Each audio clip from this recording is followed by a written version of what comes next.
Back straight. Good. Yes. Up. Good. Yes. One more.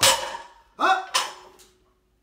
There you go. That is some myostatin manipulation right there. Oh, she's still going. Man. Wow. Definitely a Chinese experiment going on right now. Boom! Boom! What's up, everyone? Marc Lobliner, TigerFitness.com, alongside Katie Lobliner. Man, genetically, basically producing Captain America in real life is literally within arm's reach. It's within friggin' reach that we can genetically modify human beings to have more muscle mass, be bigger, faster, stronger by manipulating their myostatin gene. That's some scary shit. That is some scary shit. Let me tell you all about this. This was in www.express.co.uk. China genetically engineers super soldier dogs. China unveils gene technology to create superhumans with hypermuscular test tube dogs. So the dogs, which are test tube bred in a lab, have twice the muscle mass of their natural counterparts and are considerably stronger and faster. Now here's the thing, the canine genome has been especially difficult to engineer and replicate, but it's close in similarity to the human genome, which means it has long been the prize of geneticists. Basically, if you can do this to dogs, chances are you can do this to humans. Wow. So, your thoughts on this? Because we do, like, here's the thing, like, what's the difference between this and removing some disease-laden cells? What's the difference between this and in vitro fertilization? Where do we draw the line? Yeah, that's a tough one. Between science and creationism, where do we draw the line? Is this church and state? I don't even know where to begin. I mean, my fear is that people will engineer babies. You'll have essentially only top-notch. They'll rule out any kind of disease or anything. What happens to population control if you can make a freaking superhuman that can do all these things? I mean, I just don't even know. Well, this was the myostatin gene. Now, here's the thing. Yeah, it's not taking out diseases. The fear is that the same technology could be used to create weaponized superhumans. Right. Kind of like Captain America. Right. Kind of crazy we're even talking about this. So, David King is the director of human genetics, alert. He voiced his fears about this. It's a slippery slope, he says. It's true the more and more animals are genetically engineered using techniques brings us closer to the possibility of genetically engineering human beings. Dogs as a species in respect to cloning are very difficult and even more difficult to clone human beings. There's no medical case for it, but scientists are interested in being the first person in the world to create a genetically engineered child. So as a scientist, I would want to do this. I'd want to be the first. Right. And it's doing it from scratch, basically. You're creating the baby. So whereas Captain America was already born, right, and then they genetically modified him. So this is saying that they're going to mess with baby. From birth, or even before. Is it before birth? I mean, it's basically taking a test tube baby. It's a test tube baby, which we do. We do that. I mean, for people that have problems conceiving naturally and stuff. So yeah, it's definitely interesting topic, and I would think that depending on your religious beliefs and whether or not you would be okay with that, some people are like, God creates life, and I know creationists aren't going to be big fans of this.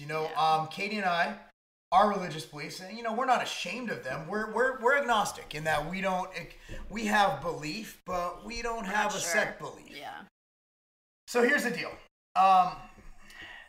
So this dog is a beagle puppy, one of 27. They deleted its myostatin. Oh, that was gene. a beagle? Those aren't even like muscular by exactly breed. I mean, exactly more of like a freaking Rottweiler or pit bull would be. So the thing is, they're saying, their defense is that they will use it for medical purposes to treat a genetic condition. But here's the problem. If we treat all genetic conditions, we'll be, and this is from China. Talk about overpopulation case study. Their air pollution, their land pollution, they're just a friggin' mess, right? So here's the thing. Tinkering with genetics could also lead to a rise in designer or novelty pets. Swell out dog. Well, so Here's the deal. I am so they're obviously in the scientific community. They want to legalize human genetic engineering. Now you're looking at, they got pictures of beagles here that are swolled up. You know, they're beagles, so they're not going to look like pit bulls. But you know, the thing is, you had your original clone in the UK, which is Dolly the sheep.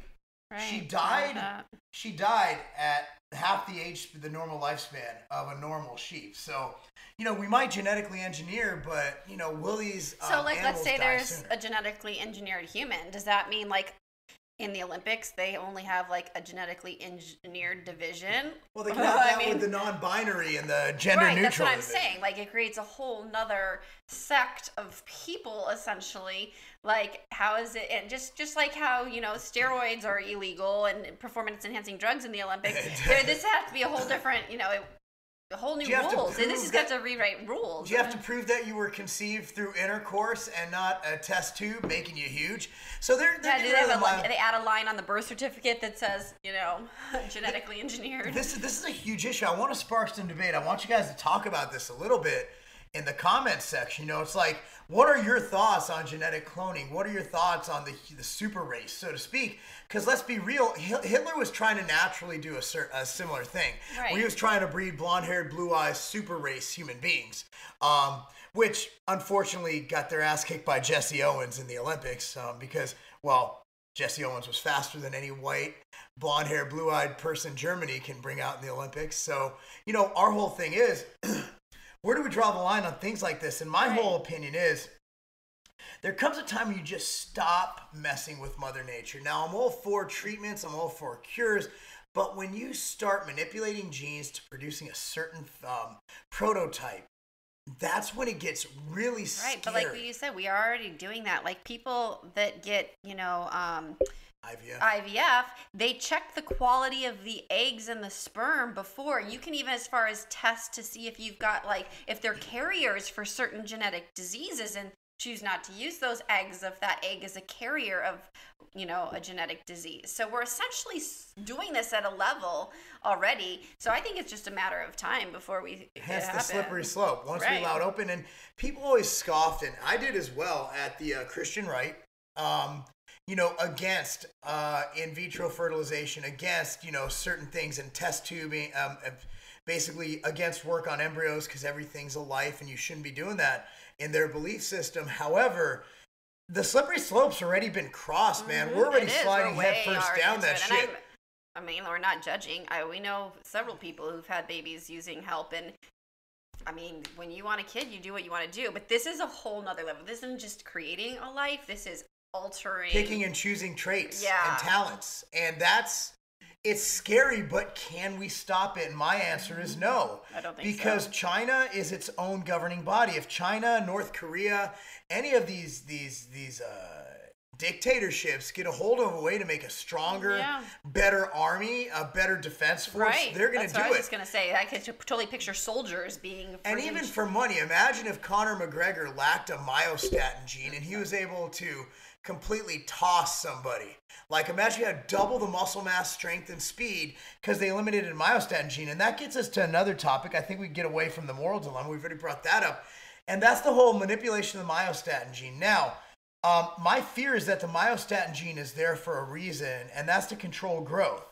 And growth that's not necessarily muscular, but you also have growth within cancer cells. I mean, the myostatin gene is there for a reason. Mm-hmm. I'm sure there's some genetic already diseases where you have this happening naturally, right? Look at when you tell someone's taking growth hormone and they get a tumor, it multiplies. Right. So when you start experimenting with exogenous hormones, it'll make the bad things grow too. So that's the thing. I mean, are we on a slippery slope of bad stuff? So we have this big ass beagle.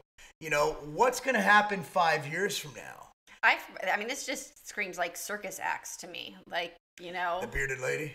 Stuff like that, where it's gonna be the, you know, the sideshow type stuff. Where, I mean, that's the shit we saw in superhero movies that we thought was like, you know, you go to that room, like on Deadpool, where they're injecting them with this thing and they become superheroes and superhuman and this and that.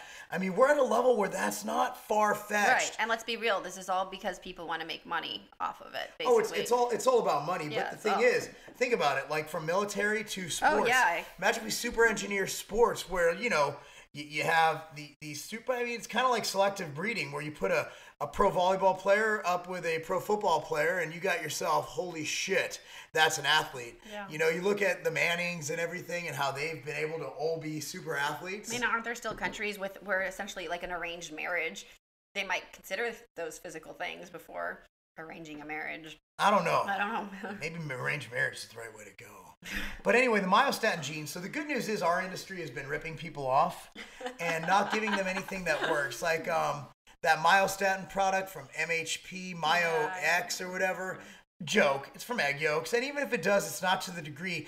Controlling or inhibiting myostatin, your body's going to end up rebounding anyway. At the end of the day, controlling that and completely deleting a myostatin gene. I mean, you're not looking at increasing protein synthesis. You're looking at a complete genetic manipulation. You're not going to be able to do that through supplementation. You're just not going to be able to do it. So my opinion on this is, you know what? We need to figure out ethically if it's the right thing to do. However, other countries don't give a fuck about ethics. Right, and who's going to enforce it? The government? You want more government enforcing what we can and can't do? It's a whole dilemma of things here. I want people. Now, the thing is, the beauty of this channel is we have a lot of conservative family people on this channel. We also have a lot of young people who are more forward thinking and progressive. And I'd like to really hear from both sides. Like, what are your opinions on selective genetic mutations, I guess it's called? I mean, like I said, if we had to do the IVF route, sure, I would have had I would have adopted. Yeah, but I don't know. You don't know what you're in the situation, but I would think that if I had a choice, like, oh, can you screen this first and not pick the ones that could have You're gonna do it. things? I mean, I'm a carrier of cystic fibrosis, so my kids could be carriers of cystic fibrosis, and if I had a choice, I wouldn't want to pass that down, because if they end up being a carrier and have a kid with the carrier, they could have a kid with cystic fibrosis. Well, unfortunately, I think Thomas got my calves, so we weren't able to stop that genetic anomaly. Yeah, poor kid's going to have small calves. He has small everything. Well, hopefully one thing grows. That's all he needs. Anyway, guys, thank you so much for watching. Chime in down below. Subscribe to our newsletter. Like this, comment, subscribe to the channel. Appreciate you watching. I'm Marc Lobliner alongside my wife, Katie Lobliner. That's me. That's not a game. Like this video, subscribe to this channel, and click on the link in the description box below to sign up for the Tiger Fitness newsletter. Within a week of publishing this video, we will give out a $50 gift card to tigerfitness.com to one lucky person who does all of these steps.